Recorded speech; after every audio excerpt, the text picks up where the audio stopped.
नमस्कार। तिब्बत टीवी के हिंदी प्रसारण में स्वागत है।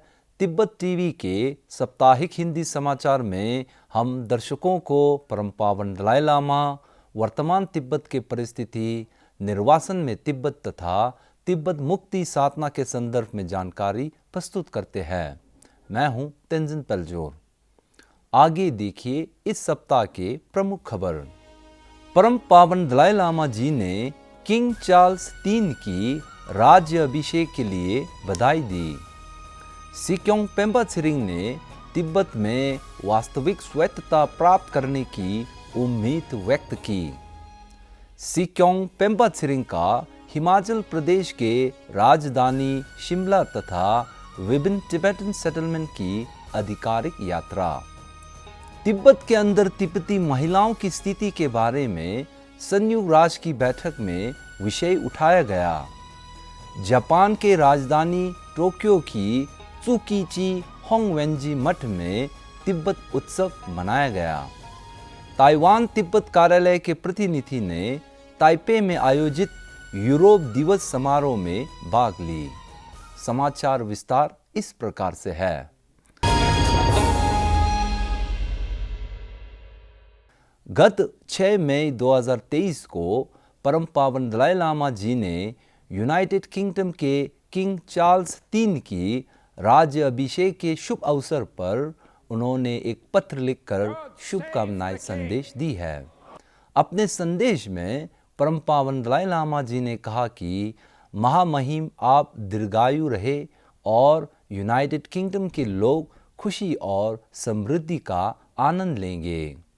उन्होंने कहा कि आज अंतर्राष्ट्रीय समुदाय एक चुनौतीपूर्ण समय से गुजर रहा है। मेरा मानना है कि हमें धनवान और निर्धन के बीच की खाई जैसे समस्याओं को हल करके और मानवता की एकता की भावना के आधार पर इस ग्रह के प्राकृतिक पर्यावरण की रक्षा करके एक अधिक दयालु और शांतिपूर्ण दुनिया विकसित करने के लिए ठोस प्रयास करना चाहिए। सिक्योंग पेम्बा त्सरिंग का यूनाइटेड किंगडम की यात्रा के दौरान उन्होंने BBC हार्ट टॉक के एंकर सारा मोंटेक को तिब्बत संबंधित अनेक विषयों पर साक्षात्कार दिया है। इस दौरान उन्होंने कहा कि हमें वास्तविक स्थिति के आधार पर वास्तविक स्वायत्तता चाहिए, जो कि न केवल नाम में बल्कि सार में भी, और चीन तिब्बत संघर्ष को वार्ता के माध्यम से शांतिपूर्ण तरीके से हल करना है। साथ ही उन्होंने चीन द्वारा तिब्बती पहचान और संस्कृति को मिटाने के लिए तिब्बती बच्चों को जबरन औपनिवेशिक प्रकार के बोर्डिंग स्कूलों की विषय उठाया है। इन बोर्डिंग स्कूलों में चीनी भाषा के माध्यम से पढ़ाया जाता है। इसके अलावा तिब्बती बच्चों को चीनी इतिहास और कम्युनिस्ट चीन के प्रति कैसे निष्ठा बनाए रखे सिखाया जाता है।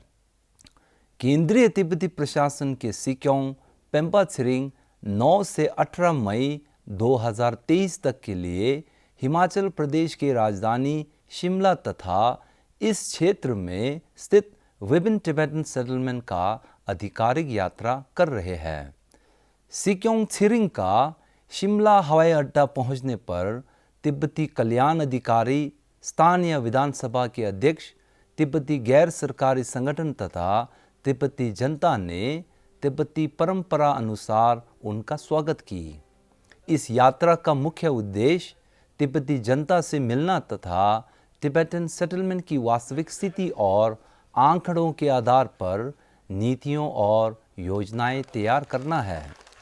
सिक्योंग ने सेटलमेंट की यात्रा का शुरुआत स्थानीय मठों तथा मंदिरों की दर्शन के साथ की है। उन्होंने तिब्बती स्कूलों के छात्रों को संबोधन में तिब्बत के इतिहास तथा भारत और तिब्बत के बीच ऐतिहासिक संबंधों के बारे में जानने पर जोर दिया है। साथ ही उन्होंने कहा कि हम तिब्बती भारत को अपना गुरु मानते हैं और खुद को भारत के चेला।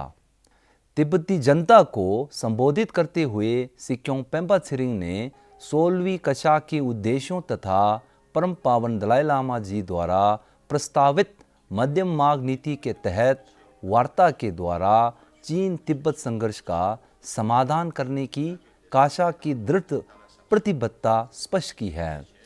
इस यात्रा में सी क्योंगपेम्बा त्सरिंग ने विशेष रूप से 11 मई को हिमाचल प्रदेश के मुख्यमंत्री श्री सुखविंदर सिंह सुक्खू के साथ मुलाकात कर हिमाचल में रह रहे तिब्बती समुदाय से संबंधित कुछ महत्वपूर्ण मुद्दों तथा तिब्बत के विषय पर चर्चा की। इसी 8 मई को जिनेवा तिब्बत कार्यालय और तिब्बती महिला संघ ने नस्लीय भेदभाव के उन्मूलन पर समिति की 85वें सत्र के संयुक्त राष्ट्र सार्वजनिक ब्रीफिंग में तिब्बत के अंदर तिब्बती महिलाओं की स्थिति पर एक संयुक्त बयान दिया था।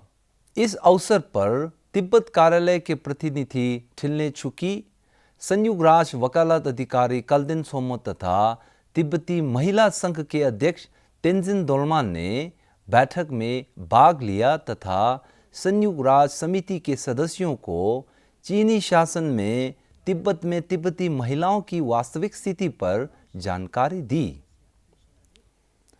तिब्बत हाउस जापान ने टोक्यो स्थित त्सुकेजी होंगवेंजी मठ में 2 दिवसीय तिब्बत महोत्सव का आयोजित किया था।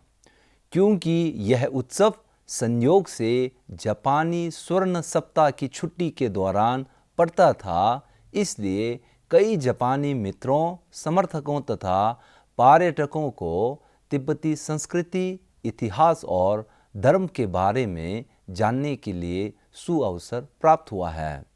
इस अवसर पर तिब्बत कार्यालय के प्रतिनिधि छावांग ग्याल्पो ने कहा कि इस उत्सव ने तिब्बत और जापान के बीच प्राचीन संबंधों का स्मरण किया है। इस 2 दिवसीय उत्सव में तिब्बती इतिहास, धर्म तथा संस्कृति पर बातचीत श्रृंखला और तिब्बती खाद्य कला तथा पारंपरिक संगीत के बारे में जानने के लिए प्रदर्शित किया गया है। ताइपे स्थित यूरोपीय आर्थिक और व्यापार कार्यालय ने अपनी स्थापना की 20वीं वर्षगांठ तथा यूरोप दिवस का ताइवान के राजधानी ताइपे में मनाया गया था। इस 2 दिवसीय समारोह में 16 यूरोपीय देशों के प्रतिनिधियों तथा ताइवान विदेश मंत्रालय के अधिकारियों ने भाग लिया था। इस समारोह में ताइवान तिब्बत कार्यालय के प्रतिनिधि केलसंग गेल्सिन तथा कार्यालय के सचिव को भी आमंत्रित किया गया था। इसी के साथ आज का खबर यही समाप्त होती है।